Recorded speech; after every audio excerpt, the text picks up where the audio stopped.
नमस्ते, मैं राशि जहांगीर। आज पढ़ेंगे कक्षा 7 की हिंदी, जिसमें पाठ नंबर 4 कठपुतली। कठपुतली एक कविता है। इस कविता के कवि भवानी प्रसाद मिश्र है। देखिए कठपुतली कविता। कठपुतली गुस्से से उबली, बोली ये धागे क्यों है मेरे पीछे आगे, इन्हें तोड़ दो, मुझे मेरे पाँव पर छोड़ दो। गुस्से से उबली का अर्थ है बहुत क्रोधित। देखिए इन पंक्तियों का अर्थ कि कठपुतली एक पराधीन व्यक्ति का प्रतीक है, उसे दूसरे के इशारों पर नाचना पड़ता है। एक कठपुतली के लिए नाचना ये पराधीनता असहनीय हो जाती है, वह विद्रोह कर देती है। वह धागों से मुक्त होकर अपने पैरों पर खड़ी होकर जीना चाहती है। मगर पहली कठपुतली सोचने लगी, ये कैसी इच्छा मेरे मन में जगी।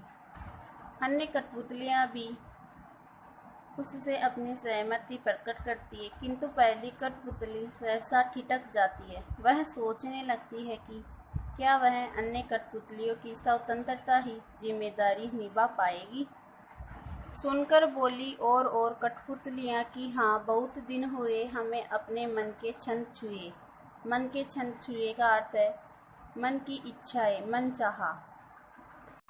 देखिए स्वतंत्रता के लिए आत्मनिर्भरता चाहिए, क्या वह अपने बल पर जीवन बिता सकेगी।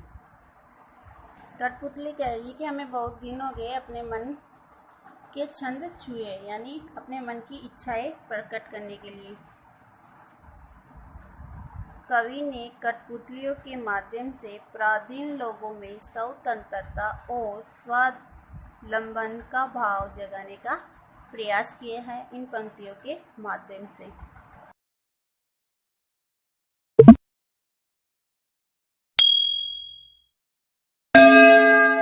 इस कविता के प्रश्न उत्तर। पहला प्रश्न है, कठपुतली को गुस्सा क्यों आया। उत्तर है, कठपुतली के अंग अंग में पराधीनता रूपी धागे बंधे हुए थे, जिनका संचालन पराये हाथों में था। वह अपनी इच्छा से कुछ भी नहीं कर सकती थी। अपनी ऐसी दयनीय दशा देखकर कठपुतली को गुस्सा आ गया। अगला प्रश्न है, कठपुतली को अपने पाँव पर खड़ी होने की इच्छा है, लेकिन वह क्यों नहीं खड़ी होती।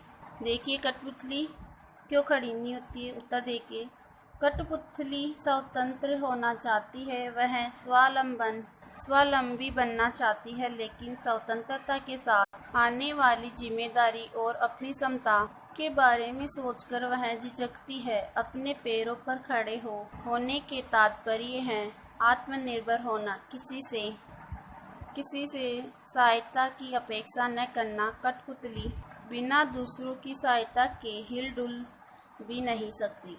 अगला प्रश्न है, पहली कठपुतली की बात दूसरी कठपुतलियों को क्यों अच्छी लगी।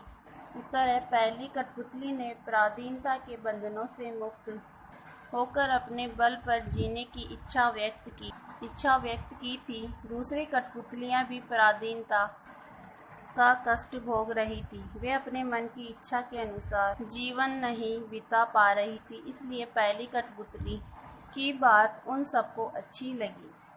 यह कविता यही समाप्त होती है। इसके प्रश्नोत्तर यही समाप्त होते हैं। धन्यवाद।